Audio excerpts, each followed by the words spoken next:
everybody, Gwen Lawrence here. Thanks for joining me today. What I'm going to be doing is giving a short routine for softball or baseball catchers. So really going to focus on pelvis, low back health with some simple moves. Best case scenarios, if you have 2 foam rollers or 2 yoga blocks, you're going to need them to help support you through the moves. And as you get better, you'll get lower and you won't need props at all, except for our very last pose. Okay, so let's get started. We're just gonna do a quick, if you do have your blocks or 2 foam rollers, put them at the top of your mat. You're gonna go ahead, lie down onto your back and take a nice big full body stretch. Arms over your head, yawn, reach. And we're gonna press the low back into the floor. And opposite arm, opposite leg. We're going to warm up the core, the hips, the hamstrings, and we're going to tune in a little bit with our hips and hamstring flexibility. So noticing how far you can touch towards your foot on each leg with your head staying down. So this move is not like this. Okay, that's something very different. Okay? So notice if your right leg is tighter than your left or vice versa. And it just is what it is. In time, with attention and practice, you'll be able to fix that. But for now, it is what it is, and you're just noticing imbalances. That's the essence of Power Yoga for Sports, is sports in and of themselves create imbalances with your one side dominant throws or hitting or taking off on a certain foot. And when those imbalances become too far apart, and it's not just about, your handedness anymore, that's what creates injury. So we want to constantly tune in and make sure we're even. One more on each leg, and then knees into your chest. Squeeze the knees in. And you're going to reach down, try and grab the outer edge of your foot and come into what's called a happy baby pose. And rocking left to right. Now, if you can't reach your feet quite yet, you can hold the back of your thighs and pull those knees in towards your armpit here. So you want your knee essentially to be a 90-degree angle and your ankle. Your feet are square to the ceiling. Just rocking left to right. If you feel like you lump over something and tip, likely you have some knots or tightness on that side of your back that needs to be addressed. Okay, knees into your chest. You're going to rock and roll a few times. And come up to seated. You're going to roll over the legs and come into downward dog. Okay, remember we have blocks or your foam rollers or very dense pillows at the front of your mat. And downward dog. Just kind of wiggle around here for a second. Hands are shoulder width apart, palms flat, fingers spread. Pushing the chest down through towards your thighs and heels as low as you can. Right leg comes up to the sky. And we're going to sweep the right foot forward between the hands. Left knee comes down, crescent lunge. I want you to untuck the back toes. If you cramp, you can keep them tucked. Grab your blocks, and you're going to come up and work those hip flexors. So locked into that catcher's position really tightens the hip flexors for a lot of you. And with tight hip flexors comes pressure on the back and tension in the hamstring. So if we can open the hip flexors, realign the pelvis, and get in a better posture, you're going to take a lot of load off the low back. Okay, you're going to stay here a little bit longer. Push the hips forward. And now walk back a little bit. Flex your right foot. And just stretching that right hamstring. Okay, your hips are square to the front of your mat.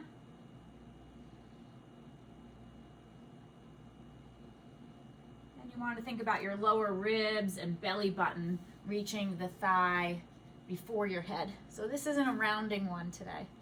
This is a flat back. And coming back to neutral. So you're going to take your left lower leg and make it perpendicular to your mat.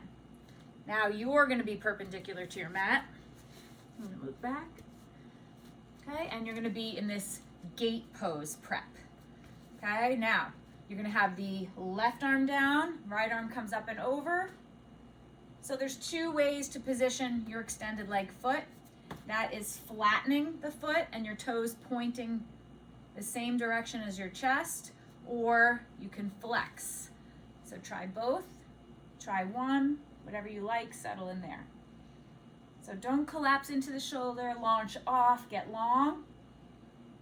And then coming up and over on the other side. You can do this routine pre-game, post-game, as a regen routine. And then back to neutral. So we're going to shift back to the front of the mat, which means our left lower leg and our right leg. Now both blocks are going to go on the inside of that front foot. The front foot, which is your right foot, is going to stay flat, and the right thigh is going to hug in towards your body. So I'll go here so you can see a little bit better. Okay, you don't want to do this. That's something different. Just keeping it nice and close, nice and tight. And you could be here. You can be here. Ultimately, trying to bring the left elbow down to the block or the floor while maintaining that flat foot, right?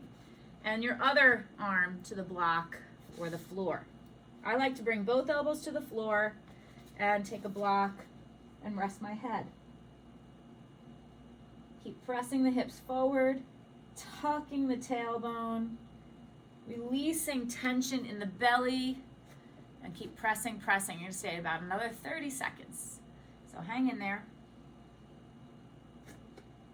You'll notice your body let go right away. And you're going to be able to get deeper right away.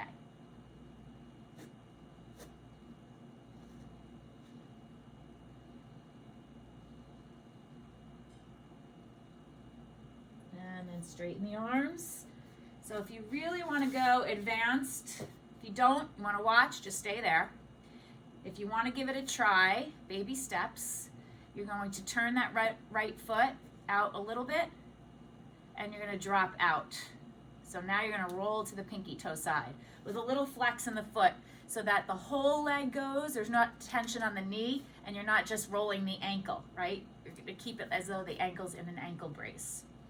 Then your left arm pushes the floor away, body gets proud, right arm comes up to the sky, and someday, some way, you twist right and grab that foot.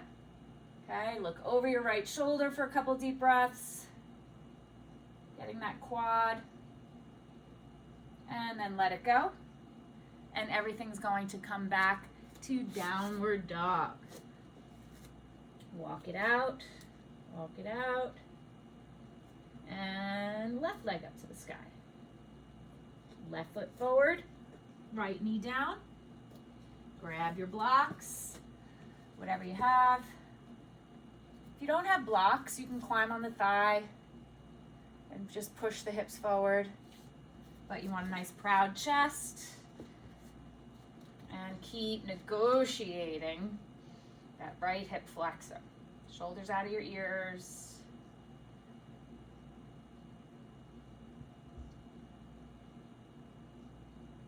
All of a sudden my hips just went in another inch. And then flex the foot. Come back. Remember, low belly, ribs, folding. Look at the left foot. You want to square up that left foot. So don't turn the foot left or right. It's nice and square as if you're pushing against a wall. I like to push my left heel into the stickiness of my mat and then pull my hips back. And I just feel the electricity, good electricity, not a nervy pain, but all that energy in my hamstring. And then come back to neutral.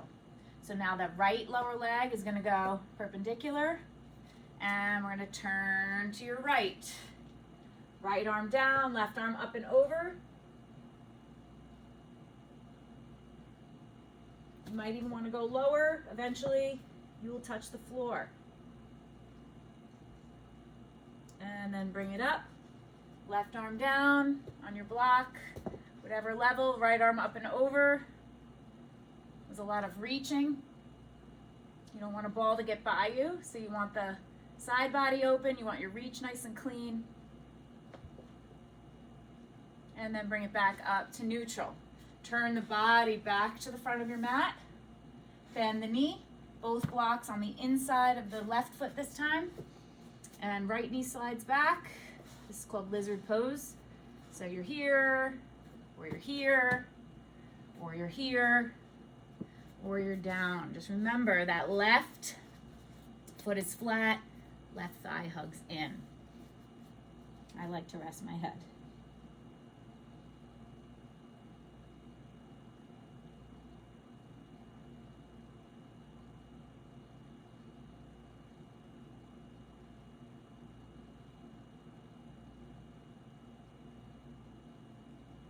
Okay, and then straightening the arms. You could stay there if you want to stay a little longer. Otherwise, you're going to turn that foot out a little bit. In one unit, roll the leg. Push with your right arm, left arm up to the sky. Bend the back knee. First time you do this, it's not unheard of to get a little hamstring cramp. But with time, attention, and practice, that won't happen anymore. Hips forward. And then let it go very gently back into your downward dog. Just realign everything. So those gate poses side to side are sort of emphasizing that new catcher's position, right? But we're going to go back to the old catcher's position right now.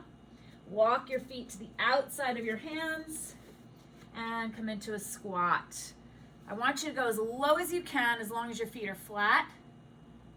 And we're going to take it to the next level. So catchers don't just sit here static. They're constantly jumping out and moving. So you need to have pliability in the hip joint, in the low back, groin, inner thigh, ankles, calves. So I want you to start swaying left to right. Just sway left to right. Don't be rigid. Rigid breaks. Even skyscrapers are made to sway and take a little wind so they don't make them so rigid they snap. It is kind of weird. If you ever go to New York City, you look up and actually see these buildings kind of swaying a little bit. So now we're going to do my famous squat turns. And if this doesn't make you laugh, I don't know what will, but you're going to kind of stay low, work those ankles, do a complete 360, little smile on your face, back to center, and now let's go the other way. So you never know where that ball is going to go. You kind of have an idea, but it can get away from the pitcher, can get away from you, and you want to be able to go on the dime in any direction. Settle back in center, hands to the floor, and then onto your hands and knees. We're going to swing the legs around. This is our final pose. On your back, this is where you really do need a block. Block is best. Even 2 blocks as you get better at this. You're going to lift your hips up and put the block under your low butt. So the top edge of the block is almost right at the tip of your tailbone. And then you're going to slide the legs out straight. Okay, now initially, if you feel pressure in your back when you're here, that means the block is not quite in the right spot. It needs to go a little bit lower so that you tilt the pelvis and get into the hip flexors. Okay, you're going to bring the arms over your head. Take a deep breath, big full body squeeze. The best part about this pose is you really are doing nothing. And then arms up over your head and down by your side. And take a minute here. Relaxing the glutes, relaxing the belly, little feet flop out.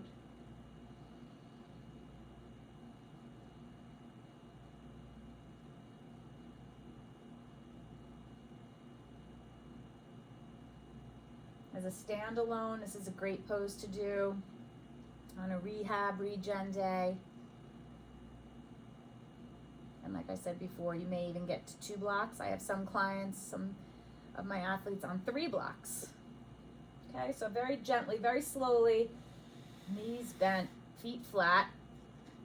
Take that block out. It'll feel like you are sinking into a hole now. And then just drop the knees left to right a couple of times, a few times. Realigning the hips, the low back, knees into your chest. Draw some circles on the ceiling with your knees, both directions. And then bring it up to seated. Easy cross leg. Good job. So if that's not enough for you, memorize it and hold the poses longer, or do it 2-3 times through. But you can't really overdo this one. It's a great one to do pre-game. It's not going to tire you out. It's not going to overstretch you. It's just going to prime you and prep you for your game positioning. But you have to be consistent to be great. Don't forget to subscribe so you never miss one of my videos, and I'll see you next time.